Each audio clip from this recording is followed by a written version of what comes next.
Wema comedy. Yes. Ribo unozondi magic here.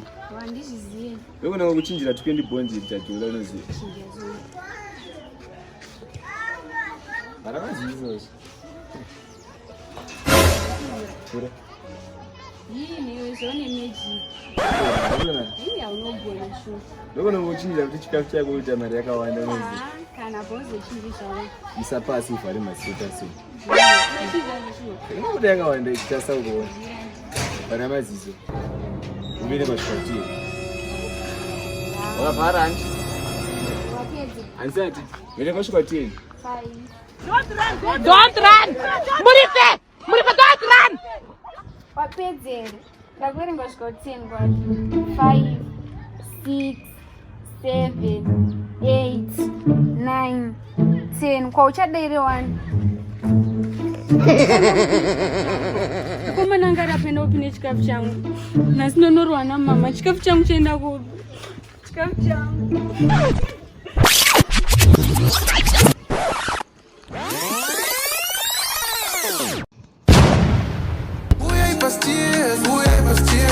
Yeah, do you know that burger? CS burger. Time, tozo jama ribs. Yeah, full chicken, tozo tikis and a milkshake. Fire emojis. Besties, Mandi kuma, mandi pachichambe. Kwani nakanda zoona ndakufaya. Gorerino achada kusina ukwana achada tiri kungoutsa vakomana achadza kandibata mana Hanzi budiko. Wele boys. Mbona hani wewe? Wale boys muna shi. Pane muzhandutiza ndavhara musikana stie zeze. Akane chikafu changena. Sana munyepera ndogona magic. Unovhara hanzadzi yangu. Aiwa padzi hanzadzi dzedu idzodzo. Aye mazvituita asi munogara kuno. Usadivhunze Ona iya anogara muna muraida musiri kwacho saka handifungi kuti hanzadzi.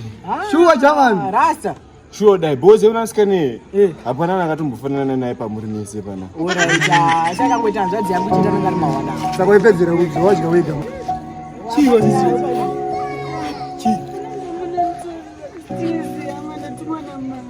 Kubiko.